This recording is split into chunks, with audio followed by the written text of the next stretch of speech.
मृतलोक छोड़ के।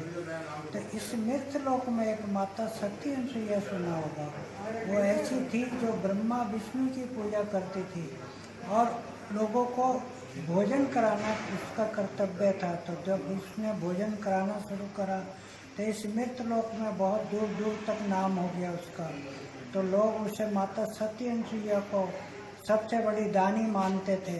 तो उसकी जय जयकार होने लगी मृतलोक में। तो नारद जी जब भ्रमण करके मृतलोक से आकाश लोक में गए तो उन्होंने जाके माता सरस्वती और पार्वती लक्ष्मी को बोला कि माते आप तो स्वयं सृष्टि रचने वाली की धर्म पत्नी है, मगर आप लोगों का तो नाम मृतलोक में है ही नहीं, वहाँ तो एक माता सती अनसुईया छाई हुई है। ब्रह्मा विष्णु को बोला कि प्रभु आप तो कहते थे सृष्टि हमने रचा है, मगर वहाँ तो नारद जी कह रहे हैं कि वहाँ तो एक माता सती अनसुईया छाई हुई है जिसका कि गुणगान लोग करते हो, किसी को भूखा जाने नहीं देती। तब ब्रह्मा विष्णु ने कहा कोई बात नहीं, हम जाएंगे, देख के आएंगे। आए तो सन्यासी रूप धारण करके मृतलोक में माता सती अनसुईया क्या पहुँचे। उन्होंने बोला माते अलग भोजन करना है। उन्होंने कहा मेरे को तो कर्तव्य है भोजन कराना, आप लोग जाओ हाथ पाँव धो के आओ। तब वो बोले ब्रह्मा विष्णु कि माते हम ऐसे नहीं भोजन करते, तब कि हमारी नारी तो निवस्त्र भोजन बनाती है तो हम करते हैं। तब इतने में माता सत्यवती आश्चर्य में पड़ गई। उन्होंने मन ही मन में सोचने लगे। उन्होंने फिर ब्रह्मा विष्णु को ध्यान लगाया। उन्हें क्या पता था कि ये तीनों सन्यासी ब्रह्मा विष्णु हैं। जब ब्रह्मा विष्णु को ध्यान लगाया कि प्रभु आज तक तो मैंने आपकी पूजा करी, मेरे द्वार से कोई भूखा लौटा ही नहीं। आज पहली बार ये 3 सन्यासियों ने ऐसा सवाल खड़ा कर दिया कि जिनको मैं भोजन नहीं करा सकती मेरे द्वार से भूखे जाएंगे। तब उनको आकाशवाणी हुई, जो तुम्हारा पूजा का लोटा है जलकर छींटा मारो।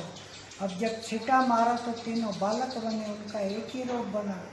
अब उनको पल्ले में डाल दिया। अब ये मृत लोक से लौट नहीं पाए। तब स्वयं माता सरस्वती और पार्वती लक्ष्मी तीनों ढूंढते ढूंढते मृत लोक में माता सत्यवती के यहाँ पहुँचे। उन्होंने बोला कि हमारे 3 पति सन्यासी आए थे, कहाँ हैं?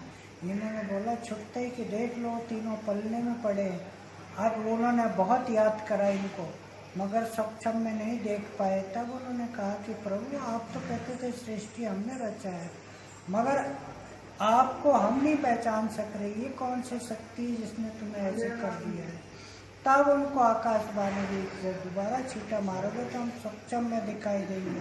ये जैसे ही सक्षम में आए तो अत्रि ऋषि और माता सत्यवती जाके इनके चरणों में गिर गए कि प्रभु हमसे तो बहुत बड़ी भूल हुई, हमने आपके साथ ऐसा करा। तब वो बोले कि तुमने कुछ नहीं करा, तुम्हारी भक्ति ने करा है, तुम मांगो क्या मांगते हो। तब माता सत्यवती ने 3 वचन लिए थे ब्रह्मा विष्णु से कि आज हम जो मांगेंगे देंगे आप? तो उन्होंने कहा हम देंगे। अब ये उसके बाद चल पड़े आकाश लोक के लिए। तो बोला माता सत्यवती ने प्रभु कहाँ जा रहे हो? आपने तो मुझे वचन दिया है, हमारे तो कोई संतान है नहीं, आप तीनों मेरे कोख से जन्मेंगे। तब वो बोले कि हमने तुम्हें वचन जरूर दिया है, तो पुत्र एक ही देंगे, शीश 3 होंगे। तो 10वां अवतार दत्तात्रेय हुए। दत्तात्रेय के 9 नाथ 84 सिद्ध हुए हैं। ये 84 सिद्ध में से 4 सिद्ध पीठ ये देहरादून में है।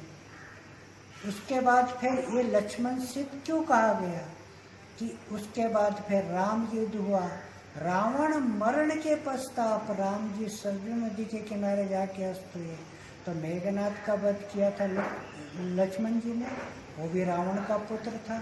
तो उनको भी ब्रह्म हत्या लगी थी, तो उन्होंने कुछ समय यहाँ अपनी ब्रह्म हत्या का प्रस्ताव करके चले गए। तो ये 4 सिद्धपीठ देहरादून में है।